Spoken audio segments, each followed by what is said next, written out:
தாமதம் நல்லதா கெட்டதா? தாமதம் செய்வது நல்லதா கெட்டதா? இதில் இரண்டு பகுதியாக நாம் பார்க்கலாம். ஒரு பகுதி மனிதர்கள் தாமதம் செய்வது, இன்னொரு பகுதி கடவுள் தாமதம் செய்வது. இதில் இருக்கக்கூடிய நன்மைகள் என்ன, தீமைகள் என்ன? மனிதர்கள் தாமதம் செய்வதால் ஏற்படக்கூடிய நன்மைகள் என்ன, தீமைகள் என்ன? கடவுள் நம்முடைய வாழ்க்கையில் தாமதம் செய்வதனால் ஏற்படக்கூடிய நன்மைகள் என்ன, தீமைகள் என்ன என்பதை நாம் பார்க்கலாம். நியாயாதிபதிகளின் புஸ்தகம் 5ஆம் அதிகாரம் 28ஆம் வசனத்திலே நாம் போன வாரத்திலே நாம் தியானித்தோம். போன வாரத்தினுடைய பகுதி தேபோராள், பாராக் என்பவர்களை குறித்து நாம் தியானித்தோம். இந்த தேபோராள், பாராக் அவருடைய அந்த யுத்தத்தில் சிசராவுடைய ரதம், எதிராளியுடைய ரதமானது தாமதமாகிறது. ஸோ வெற்றிக்கு போனவர்கள் எல்லாம், யுத்தத்துக்கு சென்றவர்கள் எல்லாம் ஒரு பக்கம் வெற்றியோடு திரும்பி வருகிறார்கள், இன்னொரு பக்கம் தோல்வியோடு வருகிறார்கள். இங்கே சிசராவுடைய ரதமானது, அவருடைய சேனையானது தோல்வியை சந்திக்கிறது. தோல்வி அடைந்து விட்டார்கள். ஆனால் சிசராவின் தாயார், என்னுடைய மகன் வெற்றியோடு வருவான் என்று அவர்கள் எதிர்பார்த்திருக்கிறார்கள். ஆனால் ஏமாற்றம் மிஞ்சியது. வேகமாக வர வேண்டிய, வெற்றியோடு வந்து சேர வேண்டிய சிசராவின் ரதம் தாமதமாகிறது. சிசராவின் ரதம் தாமதமானவுடனே தாயாருக்கு ஒரு கலக்கம் ஏற்படுகிறது. சில நேரங்களிலே தாமதங்கள் நமக்கு கலக்கத்தை ஏற்படுத்துகின்றன. நாம் எதிர்பார்த்த நன்மைகள் கிடைக்காத போது, நாம் ஆண்டவரிடத்தில் ஜெபித்த, ஏறெடுத்த, விண்ணப்பித்த காரியங்கள் நம்முடைய வாழ்க்கையில் நிறைவேறாமல் அல்லது நடைபெறாமல் போகும்போது, நான் இத்தனை மாதங்களாக, ஆண்டுகளாக நான் ஜெபித்து வருகிறேன், இன்னும் எனக்கு இந்த காரியம் வாய்க்கவில்லையே, நடக்கவில்லையே என்று எதிர்பார்ப்புகள் நமக்கு இருக்கும்போது, அவைகள் ஏற்ற நேரத்தில் நிறைவேறாமல் போகும்போது, அது தாமதம் ஆகும்போது நமக்குள்ளே ஒரு கலக்கம் ஏற்படுகிறது, ஒரு பயம் ஏற்படுகிறது. சிசராவின் ரதம் தாமதித்ததை பார்த்த உடனே தாயாருக்குள்ளே ஒரு கலக்கம் ஏற்படுகிறது. ஐயோ, என்ன ஆயிற்றோ என்று தெரியவில்லை, என்னுடைய மகன் மரித்து போயிருப்பானோ, யுத்தத்திலே தோல்வி அடைந்திருப்பானோ, அவன் வெற்றியின் செய்தியோடு அவன் வருவான் என்று நான் எதிர்பார்த்தேனே என்று அவருடைய தாயாருடைய உள்ளம் எதிர்பார்த்திருக்கும் போது, நேரமாக ஆக கலக்கம் அதிகமாகிறது. கலக்கம் அதிகமானவுடனே சிசராவின் தாயாருக்கு செய்தி அறிவிக்கப்படுகிறது, நீங்கள் கவலைப்பட வேண்டாம், கலங்க வேண்டாம். ஒருவேளை சிசரா வருவதற்கு தாமதமாவதற்கு காரணம் என்னவென்றால், பயங்கரமாக யுத்தத்திலே அவர் போராடி அநேகரை அவர் வென்று அநேக கொள்ளை பொருட்களை எல்லாம் அவர் சேகரித்து வருவதற்கு சில வேளைகள் என்ன ஆகலாம், தாமதமாகலாம். ஆகவே கொள்ளை பொருட்களை அதிகமாக அவர் சேகரித்து கொண்டிருக்கலாம், ஆகவே அவர் வருவதற்கு தாமதமாகலாம் என்று சொல்லி சிசராவின் தாயாரை அவர்கள் அங்கே ஆறுதல் படுத்துகிறார்கள். ஆனால் நிலைமை அதற்கு எதிர்மாறாக முடிந்தது என்பதை நாம் கடந்த வாரத்திலே தியானித்தோம். மனிதனுடைய தாமதம், மனிதர்களாகிய நாம் எதற்கு தாமதிக்க வேண்டும், எதற்கு தாமதிக்க கூடாது என்கிற காரியத்தை, சில காரியங்களை நாம் பார்க்கலாம். யாக்கோபு 1ஆம் அதிகாரம் 19ஆம் வசனம். யாக்கோபு எழுதின 1ஆம் அதிகாரம் 19ஆம் வசனத்தை நாம் வாசிக்கும் போது நமக்கு அங்கு தேவையான ஒரு காரியம் என்ன என்பதை வெளிப்படுத்துகிறது.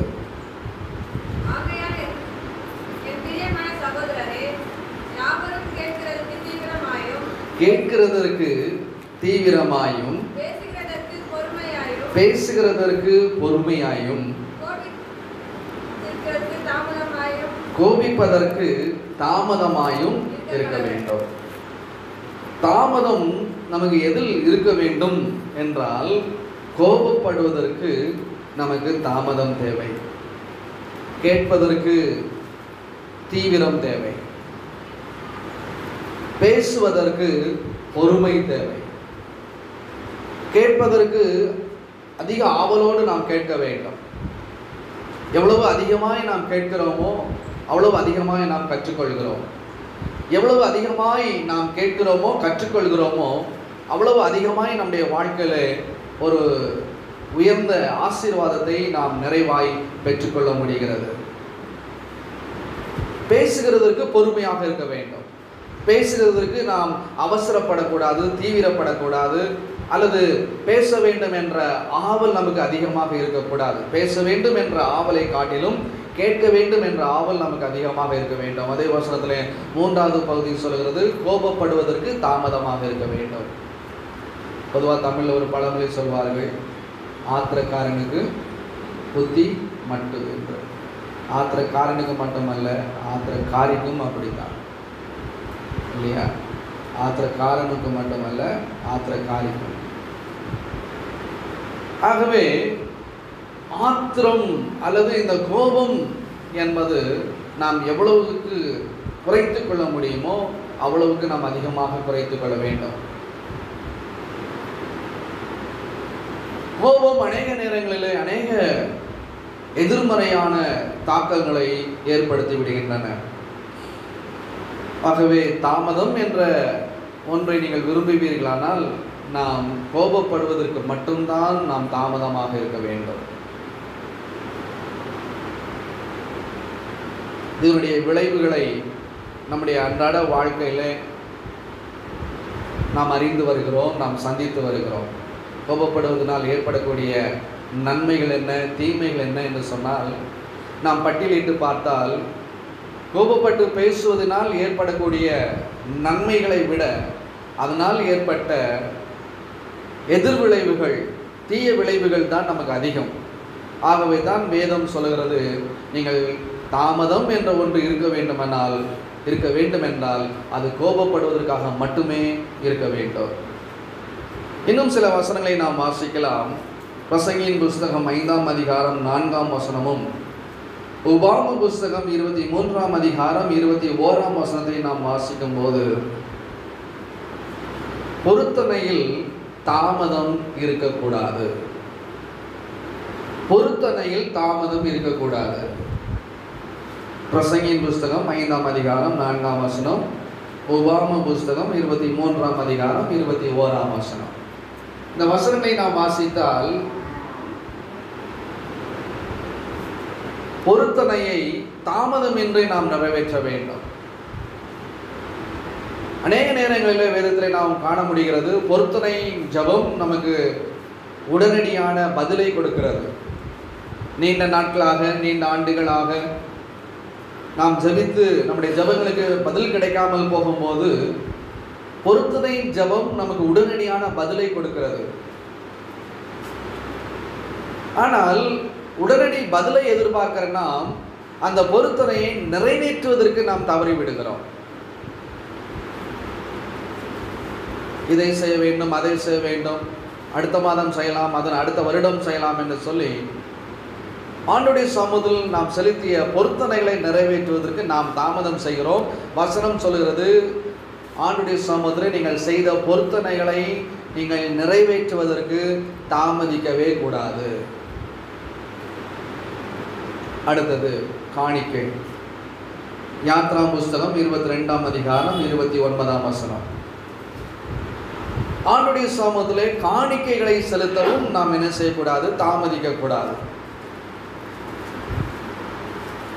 இன்றைக்கு இவ்வளவு செலவுகள் இருக்கிறது, இந்த மாதம் இவ்வளவு செலவுகள் இருக்கிறது, ஆகவே நாம் காணிக்கையை அடுத்த மாதம் செலுத்தி விடலாம் அல்லது இன்னொரு முறை நாம் செலுத்தலாம் என்று ஆண்டவருக்கு கொடுக்க வேண்டிய காணிக்கைகளை நாம் தாமதிக்க கூடாது.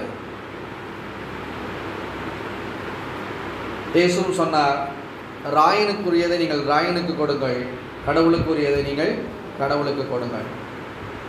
நாம் கொடுத்துதான் கடவுள் நிறைவடைய வேண்டும் என்ற அவசியம் இல்லை.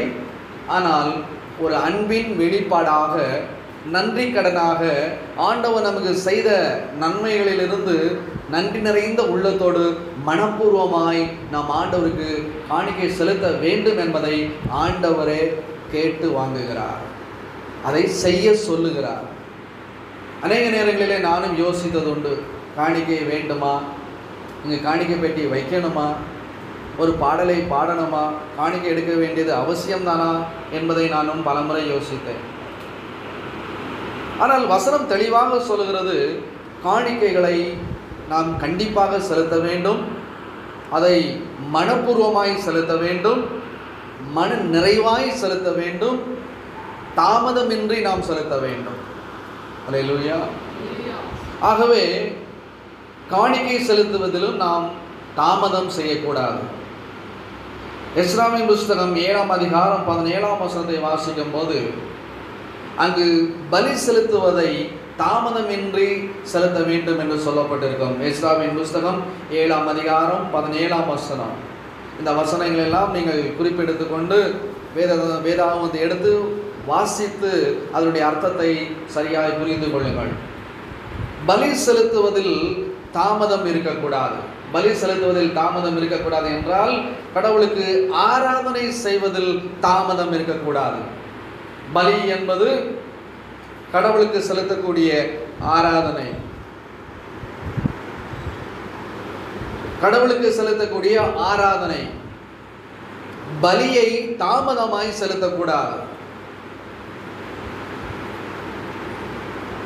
எல்லாவற்றிற்கும் ஒவ்வொரு காலம் உண்டு. எல்லாவற்றையும் அதனதின் காலத்திலே நேர்த்தியாய் நாம் செய்ய வேண்டும். நம்முடைய பிள்ளைகளிடத்தில் பெரும்பாலும் இன்றைக்கு இருக்கக்கூடிய ஒரு பெரிய போராட்டமான சவாலான ஒரு காரியம் என்னவென்றால், ஏதாயிலும் ஒரு வேலையை சொன்னால் நான் அப்புறம் செய்கிறேன், நாளைக்கு செய்கிறேன் என்று காலம் தள்ளி போடுகிறார்கள். காலம் தள்ளுவது, அப்புறமாய் நான் செய்கிறேன் என்று தாமதித்து செய்வது உங்கள் வாழ்க்கையின் அநேக ஆசீர்வாதங்களை தாமதிக்க செய்யும் என்பதை நீங்கள் மறந்து விடாதீர்கள். எல்லாவற்றையும் அதனதின் காலத்தில் செய்கிற ஆண்டவர், நாமும் எல்லாவற்றையும் அதனதின் காலத்தில் செய்ய வேண்டும் என்று விரும்புகிறார். எல்லாவற்றுக்கும் ஒரு முறை இருக்கிறது, எல்லாவற்றுக்கும் ஒரு காலம் இருக்கிறது, எல்லாவற்றுக்கும் ஒரு பண்பு இருக்கிறது. எதை எப்பொழுது செய்ய வேண்டுமோ அதை அப்பொழுது செய்தாக வேண்டும். இந்த வார்த்தையை நீங்கள் உங்கள் வாழ்க்கையில் எவ்வளவுக்கு அதிகமாக முக்கியத்துவம் கொடுக்கிறீர்களோ அந்த அளவுக்கு வாழ்க்கையில் ஒரு உயர்வையும் மேன்மையும் நீங்கள் அடைவது உறுதி. பல ஆபத்திலிருந்து நீங்கள் காக்கப்படுவதும் உறுதி.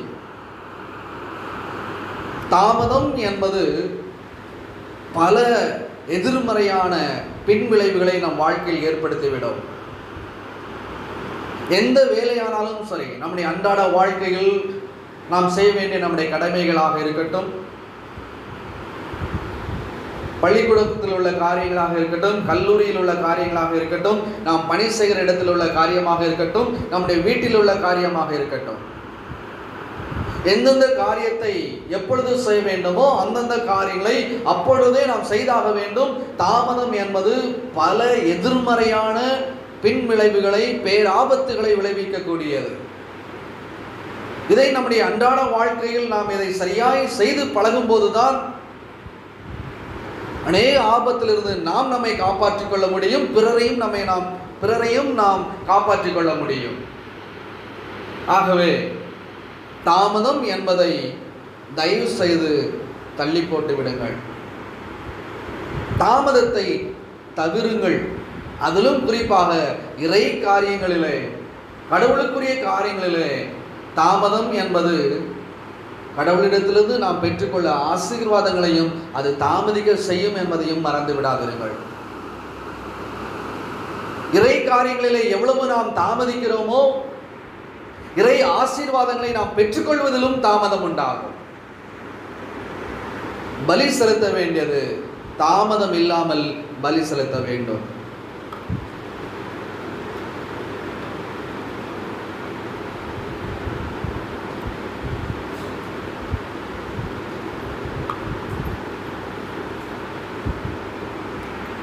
பலி செலுத்த ஆலயத்துக்கு வந்துவிட்டோம்.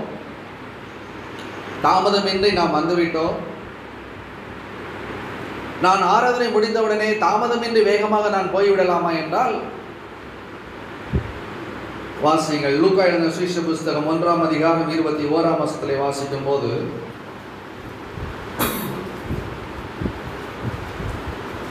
ஆண்டவருக்கு பலி செலுத்தின சகரியா தேவனுடைய ஆலயத்தை விட்டு புறப்படுவதற்கு தாமதமானது.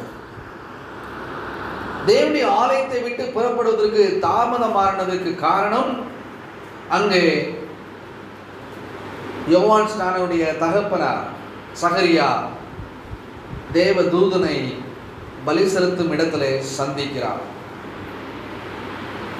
இது நமக்கு எதை காட்டுகிறது என்றால், தேவனுடைய ஆலயத்தை விட்டு நாம் துரிதமாய் போவதற்கு நாம் அவசரப்படக்கூடாது.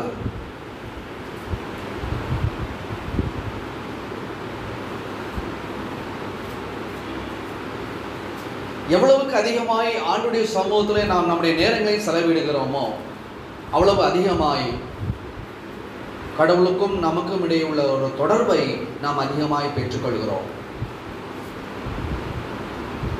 தேவனுடைய சமூகத்தை விட்டு புறப்படுவதற்கு அவசரப்படாதிருங்கள். தேவனுடைய ஆலயத்தை விட்டு வெளியேறுவதற்கு துரிதப்படாதிருங்கள்.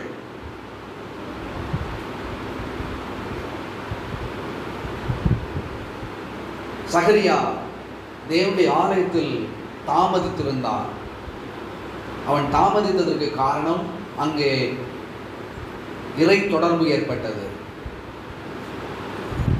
ஆலயத்தில் ஆண்டவரோடு, ஆண்டுடைய பிள்ளைகளோடு நாம் அதிக நேரங்களை நாம் செலவிடுவது நமக்கு இறை தொடர்பை நமக்கு ஏற்படுத்துகிறது என்பதில் எவ்வித மாற்று கருத்தும் கிடையாது. அது மட்டுமல்ல, ஒவ்வொரு வருடமும் ஆலயத்தை பழுது பார்ப்பதில் நாம் தாமதிக்க கூடாது. 2 நாளாகம புஸ்தகம் 24ஆம் அதிகாரம் 5ஆம் வசனம். 2 நாளாகம புஸ்தகம் 24ஆம் அதிகாரம் 5ஆம் வசனம். ஒவ்வொரு வருடமும் ஆலயத்தை நீங்கள் பழுது பார்க்க வேண்டும்.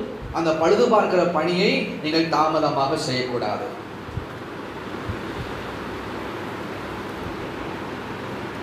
நம்முடைய வீட்டு காரியங்கள், வீட்டு பழுது காரியங்கள் எல்லாவற்றையும் நாம் பார்க்கிறோம். நம்முடைய வீட்டில் ஏதாவது பழுது இருக்கிறதா? ஒரு வருஷம் கூட நிறைய வெயிட் பண்ணுறதில்லை. உடனே ஒரு பழுது ஏற்பட்டால் உடனே அந்த பழுதை நாம் என்ன செய்து விடுகிறோம்? நிவர்த்தி செய்து விடுகிறோம். பல ஆண்டுகளுக்கு முன்பு பார்த்தால் எல்லா வருஷமும் அந்த டிசம்பர் மாதத்தில் எல்லா வீட்லேயும் என்ன பண்ணுவாங்க? ஒயிட் வாஷ் பண்ணுவாங்க. எல்லா வீட்லேயும், பெரும்பாலும் எல்லா வீட்லேயும் ஒயிட் வாஷ் பண்ணுவாங்க. இல்லைன்னா ஜனவரி மாதத்தில் பண்ணுவாங்க, அந்த பொங்கலுக்கு முன்னாடி.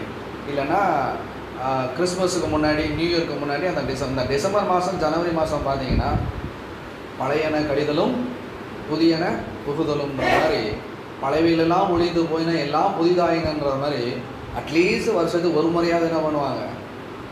இன்னும் வருஷத்துக்கு ஒரு முறை கூட சுத்தம் பண்ணாத வீடு எத்தனை இருக்குதோ அது எனக்கு தெரியல. அது அப்படி நீங்கள் யாரும் இல்லைன்னு நினைக்கிறேன். நல்ல பெண்மணிகள், நல்ல குடும்ப ஸ்திரீகள், நல்ல குடும்பஸ்தர்கள் நான் உங்கள் வீட்டை சுத்தம் பண்ணுறீங்க நான் நினைக்கிறேன். நம்முடைய வீடு, கடவுளை ஆராதிக்கிற இந்த ஆராதனை ஸ்தலம், இதற்கும் மேலாக நம்முடைய ஆண்டவர் வாசம் பண்ணுகிற நம்முடைய இருதயம், இது சுத்தமாக்கப்பட வேண்டும். இது பழுது பார்க்கப்பட வேண்டும். இதிலே தாமதம் செய்யக்கூடாது. ஒருவேளை நம்முடைய கட்டடங்களை வேண்டுமானால் வருடத்தில் ஒரு முறை சுத்தம் செய்து கொள்ளலாம்.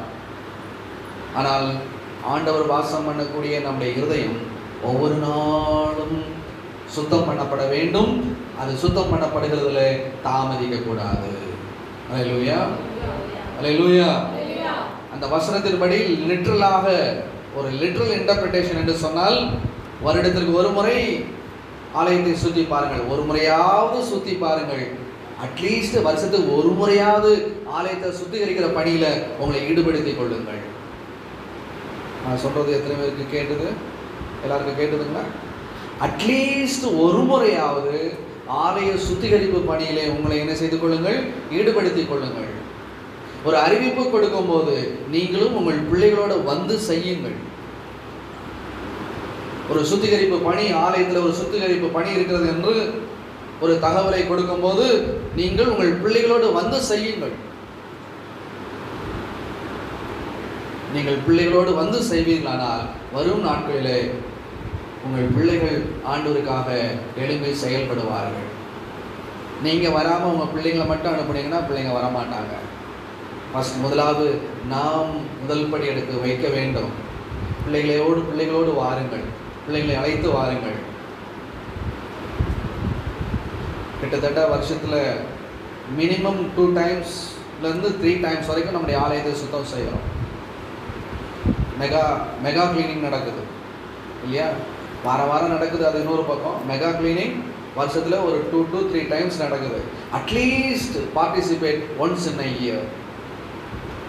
ஒரு முறையாவது ஆண்டவருடைய ஆலயத்தை பராமரிக்கிறதுல, சுத்தம் செய்வதில் உங்களை ஈடுபடுத்திக் கொள்ளுங்கள். இதை தாமதிக்காதீர்கள், தாமதம் செய்யாதீர்கள். இது லிட்ரல் இன்டர்பிரேஷன். ஒரு ஆவிக்குரிய விளக்கம், ஒரு ஆவிக்குரிய ஒரு வெளிப்பாடு என்றால் கடவுள் வாசம் பண்ணக்கூடிய நம்முடைய இருதயம் சுத்தம் செய்யப்படுகிறதுல தாமதப்படக்கூடாது. இது வருஷத்துக்கு ஒரு முறை அல்ல, ஒவ்வொரு நாளும் செய்யப்பட வேண்டிய வேலை. ஆகவே தான் சில சபைகளிலே, திருச்சபைகளிலே பார்ப்பீர்களானால் வருஷத்தில் லாஸ்ட்டில் அந்த 3 days ஸ்பெஷல் ஃபாஸ்டிங் ப்ரேயர் வச்சுருப்பாங்க. அட்லீஸ்ட் இந்த வருஷத்தில் இந்த கடைசி 3 நாள்லையாவது உங்களை என்ன பண்ணிக்கோங்க, சுத்தம் பண்ணிக்கோங்க. அது நல்லதா கெட்டதா என்ற விளக்கத்திற்கும் வியாக்கியானத்திற்கும் நான் இப்பொழுது வரவில்லை. ஆனால் செய்ய வேண்டியது ஒவ்வொரு நாளும் நம்முடைய இருதயமானது கடவுள் தங்கும் அவருடைய ஆலயமாகிய நம்முடைய இருதயமானது பராமரிக்கப்பட, சுத்திகரிக்கப்பட நாம் தாமதம் செய்யக்கூடாது. ஒவ்வொரு நாளும் நாம் அதை செய்ய வேண்டும். சங்கீதம் 119:60 சங்கீதக்காரன் சொல்லுகிறான், ஆண்டவரே உம்முடைய கற்பனைகளை கைக்கொள்வதில் நான் தாமதம் செய்ய மாட்டேன். கற்பனைகளை கைக்கொள்கிறதில், ஆண்டவருடைய வார்த்தைக்கு கீழ்ப்படுகிறதில் நமக்கு தாமதம் இருக்கக்கூடாது.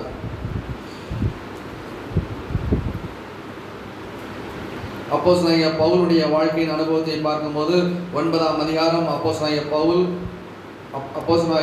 9ஆம் அதிகாரத்தில் 20ஆம் வசனத்திலும் 22ஆம் அதிகாரம் 16, 18 ஆகிய வசனங்களிலே நாம் வாசிக்கும் போது தன்னுடைய அனுபவத்தை அவ்வாறு விவரிக்கிறார்.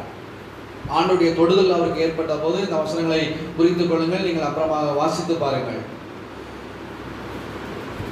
ஞானஸ்நானம் பெறுவதற்கு அவர் தாமதிக்கவில்லை.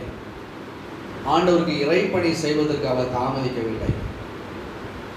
யாராவது ஞானஸ்நானம் பெறாதவங்க இருக்கீங்களா? ஞானஸ்நானம் பெறாதவர்கள் இருக்கிறீங்களா? ஞானஸ்நானம் பெறாதவர்கள் ஞானஸ்நானம் பெறுவதற்கு நீங்கள் தாமதிக்க கூடாது. பாவ மன்னிப்பு நிச்சயம் இயேசு கிறிஸ்து என் பாவங்களை மன்னித்திருக்கிறார். என்னை அவருடைய மகனாக, அவருடைய மகளாக என்னை மாற்றியிருக்கிறார். ஆண்டுடைய தொடுதல் எனக்கு ஏற்பட்டிருக்கிறது. கடவுள் என்னை தொட்டிருக்கிறார். என்னை அவருடைய பிள்ளையாக மாற்றியிருக்கிறார் என்ற உங்களுடைய உள்ளான தீர்மானத்திற்கு வெளிப்படையான ஒரு அடையாளமாக ஞானஸ்நானத்தை எடுத்துக்கொள்வதற்கு நீங்கள் தாமதிக்க கூடாது. அப்போஸ்தலனாகிய பவுல் கடவுளுடைய தொடுதல் ஏற்பட்ட போது அந்த வசனங்களிலே வாசிக்கிறோம், தாமதமின்றி அவர் ஞானஸ்நானம் பெற்றார். பெற்றோரே, உங்கள் பிள்ளைகள் இன்னும் ஞானஸ்நானம் பெறுவதற்கு தடை என்ன? பெரியவர்களே, ஆண்டுடைய வார்த்தையை நீங்கள் தெளிவாய் கேட்டும் உணர்ந்தும் இன்னும் நீங்கள் ஞானஸ்நானம் பெறுவதற்கு ஏன் தடையாக இருக்கிறீர்கள்? ஏன் தாமதம் செய்கிறீர்கள்? தாமதம் நல்லதல்ல. அப்போஸ்தலனாகிய பவுல் தாமதமின்றி ஞானஸ்நானம் பெற்றது மட்டுமல்ல, தாமதமின்றி இறைப்பணி செய்வதற்கும் தன்னை பூரணமாய் ஒப்புக் கொடுத்தார். நாம் செய்தியின் நிறைவு பகுதியை நாம் நெருங்கிக் கொண்டிருக்கிறோம். ஒரு மனிதன், அவனுடைய பெயர் லோத். ஆதியாகமம் புத்தகம் 19ஆம் அதிகாரம் 16ஆம் வசனத்திலே அந்த லோத்தை குறித்து நாம் வாசிக்கிறோம். அந்த பட்டணத்தை ஆண்டவர் அழிக்க சித்தம் கொண்டார். ஆண்டவர் அந்த பட்டணத்தை அழிக்க சித்தம் கொண்ட போது லோத்து கடவுளுக்கு பயப்படுகிற ஒரு மனிதனாக இருந்தபடினாலே லோத்தையும் அவனுடைய குடும்பத்தையும் கர்த்தர் காப்பாற்றும்படியாக ஒரு கட்டளை கொடுக்கிறார். நீயும் உன் குடும்பமும் வேகமாக இந்த பகுதியை விட்டு வெளியே வாருங்கள். நான் இந்த பட்டணத்தை அழிக்கப் போகிறேன். இந்த சோதோம் குமார பட்டணம் எனக்கு விரோதமான பாவத்தை செய்து கொண்டிருக்கிற ஒரு பட்டணமாக இருக்கிறது. இந்த பட்டணத்தை நான் அழிக்கப் போகிறேன். நீங்கள் கடவுளுக்கு பயப்படுகிறவர்களாக இருக்கிறபடினாலே உங்களை காப்பாற்ற நான் விரும்புகிறேன். வேகமாக இந்த பட்டணத்தை விட்டு வெளியே வாருங்கள் என்று சொன்ன போது அங்கு நடந்த நிகழ்வு, லோத்து வர தாமதித்தான். லோத்து வர தாமதித்தான். சில நேரங்களில் தாமதம் என்பது நான் ஏற்கனவே சொன்னது போல பல எதிர் விளைவுகளை, ஆபத்துகளை உருவாக்கக்கூடியது. இப்பொழுது தேவதூதர்கள் சொல்லுகிறார்கள், வேகமாக உன் பட்டணத்தை விட்டு வெளியேறு, நாங்கள் இந்த பட்டணத்தை அழிக்கப் போகிறோம். ஆனால் லோத்து தாமதித்துக் கொண்டிருக்கிறார். லோத்து தாமதித்துக் கொண்டிருக்கிறதை விரும்பாத ஆண்டவர் அந்த அழிவிலே அழித்து விடாதபடி, அந்த அழிவிலிருந்து லோத்துவை பாதுகாப்பதற்காக ஆண்டவர் என்ன செய்கிறார் என்றால், தேவதூதர்கள் வேகமாக லோத்துவை அந்த பட்டணத்திலிருந்து வெளியே கொண்டு வருகிறார்கள். நாம் அழிந்து போகக்கூடாது என்பதற்காக கடவுள் நம்மேல் அன்பாயிருக்கிறார், நம்மை நேசிக்கிறார் என்பதை இந்த நிகழ்வு நமக்கு காட்டுகிறது. நிறைவு பகுதியாக கடவுள் ஏன் தாமதம் செய்கிறார்? அவருடைய தாமதத்தினால் ஏற்படக்கூடிய நல்விளைவுகள் என்ன, தீய விளைவுகள் என்ன? முதலாவது, மனிதர்கள் தாமதிக்கும் போது ஏற்படக்கூடிய காரியங்களை நாம் பார்த்தோம், அதனுடைய விளைவுகளை நாம் பார்த்தோம். எதில் தாமதிக்க வேண்டும், எதில் தாமதிக்க கூடாது. இப்பொழுது கடவுள் அவர் எதில் தாமதிக்கிறார், அவர் எதில் தாமதம் இல்லாமல் இருக்கிறார். அவர் தாமதித்தால் என்னாகும், ஏன் அவர் தாமதிக்கிறார் என்ற சில காரியங்களை விரைவாக நாம் பார்க்கலாம். பேதுரு எழுதின 2வது நிருபம் 3ஆம் அதிகாரம் 8ஆம் வசனம் முதல் 18ஆம் வசனம் முடிய வாசிக்கலாம். அதற்கு முன்பதாக ஆண்டவர் தாமதித்தால் ஏற்படக்கூடிய விளைவுகள் என்ன என்று பார்த்தால், சங்கீதக்காரன் 40:17 70வது சங்கீதம் 5ஆம் வசனத்திலும் இவ்வாறு சொல்லுகிறார், ஆண்டவரே எங்களுக்கு இரக்கம் செய்ய, எங்களுக்கு உதவி செய்ய, எங்களுக்கு நியாயம் செய்ய, எங்களை காப்பாற்ற நீ தாமதமின்றி எங்களுக்கு உதவி செய்யும் என்று சங்கீதக்காரன் அங்கே ஆண்டவரை நோக்கி கூப்பிடுவதை பார்க்கிறோம். ஆபத்து நேரத்தில், இக்கட்டான நேரத்தில், நெருக்கடியான நேரங்களிலே ஆண்டவர் தாமதமின்றி நமக்கு உதவி செய்ய வேண்டும். கடவுள் நமக்கு அவ்வாறு உதவி செய்யவில்லை என்றால் நாம் மிகப்பெரிய ஆபத்தில் நாம் சிக்கிக்கொள்வோம். நன்றாக கவனிங்கள். நாம் தாமதித்தால், இறை காரியங்களில் நாம் தாமதித்தால் ஆபத்து நமக்கு நேரிடும் போது கடவுளும் நமக்கு தாமதம் செய்வார் என்பதை மறந்து விடாதீர்கள். சங்கீதக்காரர், ஆண்டவரே நாங்கள் நெருக்கப்படுகிறோம், உபத்திரவப்படுகிறோம், கஷ்டப்படுகிறோம், ஏன் இவ்வாறு பார்த்து கொண்டிருக்கிறேன்? தாமதமின்றி, தாமதியாமல் எங்களுக்கு உதவி செய்யும் என்று கேட்க தெரிகிற நமக்கு இறை காரியங்களிலே தாமதமின்றி செயல்பட ஏன் தோன்றுகிறதில்லை?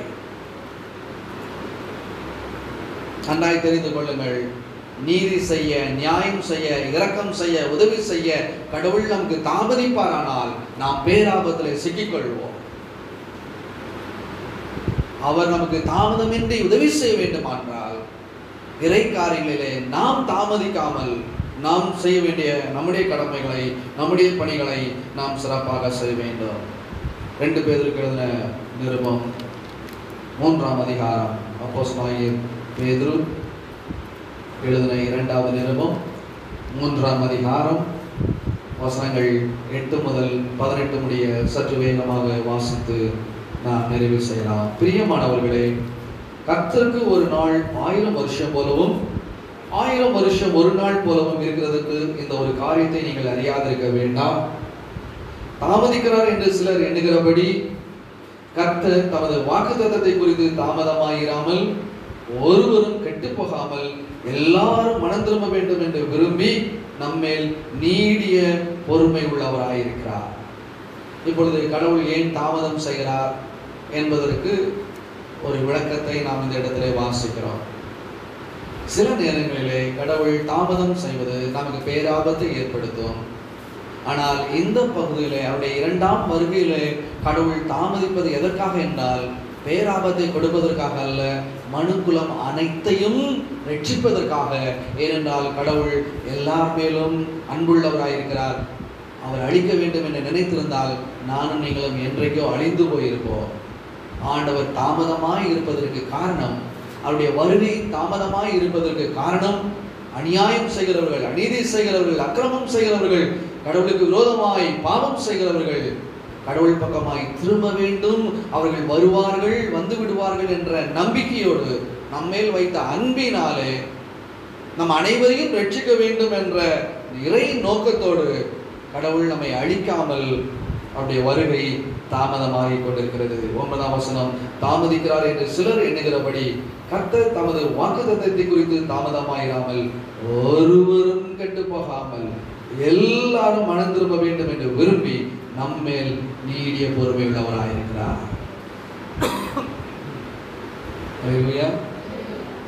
வசனம் என்ன சொல்கிறது? ஒருவரும் கெட்டு போகாமல்,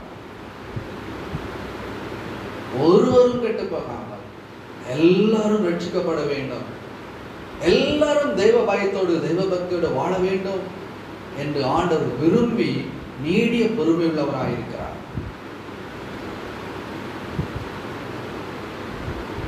தமிழ்ல சொல்லுவாங்க, பழமொழி எல்லாருக்கும் தெரியும், அரசன் அன்றே கொள்வான், தெய்வம் நின்று கொள்ளும். கடவுள் உடனடியாக நம்மை தண்டிக்கிறதில்லை, நம்முடைய துர்க்கிரியைக்கு தக்க தண்டனை உடனடியாக நமக்கு கிடைக்கிறதில்லை. ஏனென்றால் கடவுள் நம்மில் அன்பு வைத்திருக்கிறபடியினாலே, நம்மை நேசிக்கிறபடியினாலே. இன்றைக்கு என் மகன் என் மகள் தவறு செய்து விட்டார்கள், இதற்காக நான் இன்றைக்கு அழிக்க விரும்பவில்லை.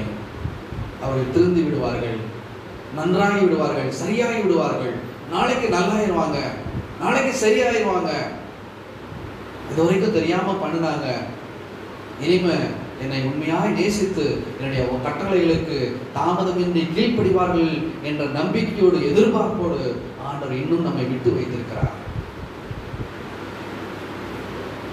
ஆண்டவர் நம்மை வைத்த அன்பு, எல்லாரும் மனம் திரும்ப வேண்டும் என்று விரும்பி நம்மை நீடிய பொறுமை உள்ளவராயிருக்கிறார். ஒருவேளை நீங்கள் கேட்கலாம், ஏன் ஆண்டவரே இந்த மனிதன் அல்லது இந்த குறிப்பிட்ட நபர் இவ்வளவு கொடுமை செய்கிறார்களே, இவ்வளவு அநியாயம் செய்கிறார்களே, ஏன் ஆண்டவரை அவளை இன்னும் வைத்திருக்கிறேன், ஏன் அவர்களுக்கு இன்னும் தக்க தண்டனை கொடுக்கவில்லை, ஏன் அவர்களை நீர் இன்னும் அழிக்கவில்லை, ஏன் அவர்களுக்கு இன்னும் நீர் பதில் கொடுக்கவில்லை, என்னுடைய விண்ணப்பங்களுக்கு என்னுடைய கூப்பிடுதலுக்கு இன்னும் நீர் செவி கொடுக்காததற்கு காரணம் என்ன, ஏன் அவர்களை விட்டு வைத்திருக்கிறேன், ஏன் என்னுடைய ஜெபத்துக்கு இன்னும் பதில் கிடைக்கவில்லை என்று நானும் நீங்களும் குமுறலாம். அனைவரையும் நேசிக்கிற ஆண்டவர் என்னை நேசிப்பது போல, உங்களை நேசிப்பது போல அவர்களையும் நேசிக்கிறார். அவர்கள் அழிப்பது என்பது லகுவான காரியம், மிக எளிதில் அவர் அழித்து விடலாம். ஆனால் அவர் மக்களை நேசிக்கிறபடினாலே, ஒருவரும் கெட்டு போகக்கூடாது என்று அவர் விரும்புகிறபடினாலே, ஒருவேளை இன்றைக்கு அவர்கள் மோசமாக இருக்கலாம், நாளைக்கு திருந்தி விடுவார்கள், நாளைக்கு நன்றாகி விடுவார்கள் என்பதற்காகத்தான் கடவுள் இன்னும் அழிக்காமல், அவர் கோபத்தை அவர்கள் மேல் ஊற்றாமல் நீடிய பொறுமை உள்ளவராயிருக்கிறார். இது எப்படி ஆண்டவரே, என்னையும் நேசிப்பீர் அவர்களையும் நேசிப்பீரா? இது கடவுளுடைய நியதி. எல்லாரையும் நேசிப்பதுதான் கடவுள். நல்லவர்களை மட்டும் நேசிப்பது மனிதனுடைய சுபாவம். நமக்கு நன்மை செய்கிறவர்களுக்கு மட்டும் நன்மை செய்வது நம்முடைய சுபாவம். ஆனால் நமக்கு தீமை செய்கிறவர்களுக்கும், அநியாயக்காரர்களுக்கும், அக்கிரமம் செய்கிறவர்களுக்கும், அநீதி உள்ளவர்களுக்கும் நன்மை செய்வதுதான் கடவுளுடைய பண்பு. ஏனென்றால் இன்றைக்கு அவர்கள் அநியாயம் செய்யலாம், ஆனால் நாளைக்கு அவர்கள் நன்றாகி விடுவார்கள் என்ற எதிர்பார்ப்பு கடவுளுக்கு அதிகமாக இருக்கிறது. ஆகவே தான் இன்னும் அநியாயக்காரர்களை அழிக்காமல், அக்கிரமக்காரர்களை தண்டிக்காமல், நம்முடைய அநேக ஜெபங்களுக்கு கர்த்தர் பதில் கொடுக்காமல் இன்னும் தாமதம் செய்வதற்கு காரணம் என்ன? நம்மேல் வைத்த அன்பு, அவர்கள் மேல் வைத்த அன்பு. அவர்கள் மனம் திரும்புவார்கள், மனம் திரும்ப வேண்டும் என்ற எதிர்பார்ப்போடுதான் கடவுள் தாமதம் செய்கிறார். இந்த இடத்திலே ஒரு எச்சரிப்பை கொடுக்க விரும்புகிறேன். 16ஆம் வசனத்தை வாசியுங்கள். அப்போஸ்தலனாகிய பேதுரு எழுதின 2வது நிருபம் 1ஆம் அதிகாரம் 16ஆம் வசனம். எல்லா நிருபங்களிலும் இவைகளை குறித்து பேசி இருக்கிறார். அவன் சொன்னவைகளில் சில காரியங்கள் அறிகிறதற்கு அரிதாக இருக்கிறது. கல்லாதவர்களும் உறுதி இல்லாதவர்களும் மற்ற வேத வாக்கியங்களை புரட்டுகிறது போல தங்களுக்கு கேடு வரத்தக்கதாக இவைகளையும் புரட்டுகிறார்கள். இன்றைக்கு அல்ல, நேற்று அல்ல, சுமார் 2000 ஆண்டுகளுக்கு முன்பதாகவே இயேசு கிறிஸ்து மரித்து உயிரோடு எழுந்த அந்த முதல் நூற்றாண்டிலேயே, அந்த முதல் சில ஆண்டுகளிலேயே வேதத்தை புரட்டுகிறவர்கள் எழும்பியிருந்தார்கள். கள்ள போதகர்கள் இருந்தார்கள். கல்லாதவர்கள், வசனத்தை கல்லாதவர்கள், வசனத்திலே உறுதி இல்லாதவர்கள், வசனத்தை புரட்டுகிறவர்கள், தங்களுக்கு கேடு வரத்தக்கதாக வசனத்தை திரித்து பேசுகிற பொல்லாதவர்களின் கூட்டம், கள்ள போதகர்களின் கூட்டம், கள்ள தீர்க்கதரிசிகளின் கூட்டம் இன்றைக்கல்ல, அன்றைக்கே பெருகி இருந்தது. ஆனால் இன்றைக்கு அதை விட மிகவும் பெருகி இருக்கிறது. கூடுமான வரைக்கும் யூடியூப்ல வரக்கூடிய செய்திகளை நீங்கள் கேட்பதை நீங்கள் தவிர்ப்பது நல்லது என்று நான் சொல்லுகிறேன். வேத வசனத்தை வாசியுங்கள், வேத வசனத்தை தியானியுங்கள், ஆவிக்குரிய திருச்சபைக்கு ஒழுங்காக செல்லுங்கள். உங்களுடைய ஆவிக்குரிய தகப்பனுக்கு அல்லது உங்கள் சபை போதகருக்கு கீழ்ப்படியுங்கள். மேயாதிருங்கள். ஒவ்வொரு திருச்சபையாக மேய வேண்டாம். ஒவ்வொரு போதகராக நீங்கள் தெரிய வேண்டாம். ஒவ்வொரு சபையாக நீங்கள் அழைத்து தெரிய வேண்டாம். அவர் என்ன சொல்லுகிறார், இவர் என்ன சொல்லுகிறார், இவர் அழகாக பேசுகிறார், அழகாகத்தான் பேசுகிறார், ஆனால் பொய்யை பேசுகிறாரே, தவறாய் பேசுகிறாரே, வசனத்தை புரட்டுகிறார்களே, படித்தவர்களையும் இறையியல் ஆசிரியர்களையும் ஏமாற்றத்தக்க அளவுக்கு, அவர்களும் ஏமாந்து போகக்கூடிய அளவுக்கு இன்றைக்கு நூதன உபதேசங்கள் பெருகி கொண்டிருக்கின்றன. வசனத்திலே தெளிவில்லாததனாலே அநேகர் தடுமாறி கொண்டிருக்கிறார்கள். இந்த தவறான உபதேசத்திலிருந்து உங்களை பாதுகாத்துக் கொள்ள வேண்டும் என்றால் உங்களுக்கு தேவையானது, நீங்கள் கற்றவர்களாக இருக்க வேண்டும், படித்தவர்களாக இருக்க வேண்டும், அறிவுள்ளவர்களாக இருக்க வேண்டும். அப்படி என்றால் வேதாகமத்தை முறையாக ஒழுங்காக வாசிக்கிறவர்களாக இருக்க வேண்டும். முதலாவது வேதத்தை வாசிக்கவில்லை என்றால், வேதத்தின் வசனத்தை கற்றுக்கொள்ளவில்லை என்றால் எளிதில் ஏமாற்றப்படுவீர்கள். அப்படிப்பட்ட வஞ்சிக்கப்படக்கூடிய மிகவும் மோசமான காலகட்டத்தை நாம் வாழ்ந்து கொண்டிருக்கிறோம். வசனம் சொல்லுகிறது போல, கூடுமானால் தெரிந்து கொள்ளப்பட்டவர்களையும் வஞ்சிக்கத்தக்க அளவுக்கு இன்றைக்கு பிசாசானவன் எவனை விழுங்கலாமோ என்று கர்ச்சிக்கிற சிங்கத்தை போல அவன் சுற்றி திரிகிறான் என்றால் அது முற்றிலும் உண்மையானது. வசனத்தை தெரியாதவர்கள் தாறுமாறாய் உபதேசிக்கிறார்கள், தாறுமாறாய் உபதேசிக்கிறார்கள். எல்லாரும் ரட்சிக்கப்பட முடியாது, எல்லாரும் பரலோகத்துக்கு செல்ல முடியாது. பரலோகத்துக்கு முழு உலகத்தின் மக்கள் தொகையிலே வெறும் 1,44,000 பேர் மட்டும்தான் போவார்கள். அந்த கூட்டம் நாங்கள் தான் என்று சொல்லுகிறார்கள். அந்த கூட்டத்தில் உள்ளவங்களுடைய எண்ணிக்கையை மொத்தமா நீங்க எண்ணி பார்த்தாலே அந்த 1,44,000 பிஞ்சு தான் போயிருக்கு. யெகோவாவின் சாட்சிகள், சிபிஎம் என்று சொல்வார்கள், தா பெந்தேகோஸ்தே மிஷன் கூட்டத்தா, இயேசுவின் நாமம் என்ற கூட்டம், இதை போன்ற அநேக கூட்டங்கள் இருக்கின்றன. இவர்கள் எல்லாம் சொல்வது என்ன? எல்லாரும் பரலோகத்துக்கு போக முடியாது, எல்லாரும் ரட்சிக்கப்பட முடியாது, எல்லாரும் ரட்சிப்பதற்காக ஆண்டவர் வரவில்லை, எங்களை ரட்சிப்பதற்காக மட்டும்தான் வந்தார். நீங்கள் எங்கள் திருச்சபைக்கு தான் நீங்கள் வர வேண்டும். இந்த 1,44,000 பேர் மட்டும்தான் பரலோகத்துக்கு போவார்கள். அந்த 1,44,000 பேர் நாங்கள் தான் என்று சொல்கிறார்கள். ஆனால் அவங்க கூட்டத்தினுடைய முழு எண்ணிக்கை எண்ணி பார்த்தா அவங்க கூட்டத்துக்குள்ள எத்தனை இருக்கு? 1,40,000 மிஞ்சி போகுது. அப்ப கடவுள் அங்கேயும் நிறைய தள்ளுபடி பண்ணுவார் இல்லையா?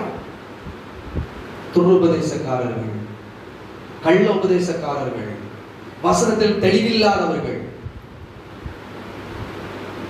பரலோகத்துக்கு செல்வதற்காக வெறும் 1,40,000 பேரை ஆண்டவர் தீர்மானிக்கவில்லை.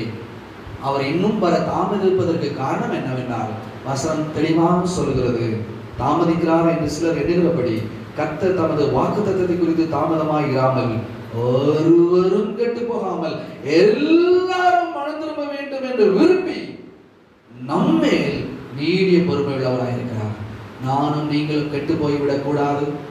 யோவான் 3:16 வாசிக்கிறோம், தேவன் தம்முடைய ஒரே பேரான குமாரனை விசுவாசிக்கிறவன் எவனோ, விசுவாசிக்கிறவள் யாரா இருந்தாலும் சரி, விசுவாசிக்கிற சிபிஎம் கூட்டத்தார் மட்டுமல்ல, விசுவாசிக்கிற யெகோவாவின் சாட்சி கூட்டத்தார் மட்டுமல்ல, யாரானாலும் சரி, இயேசுவை நம்புகிற விசுவாசிக்கிற எவராயிருந்தாலும் சரி, அவர்கள் ஒருவராயிலும் கெட்டு போகாமல் நித்திய ஜீவனை அடைய வேண்டும் என்பதற்காகத்தான் பிதாவாகிய கடவுள் குமாரனாகிய கடவுளாகிய இயேசுவை இந்த பூமிக்கு அனுப்பினார்.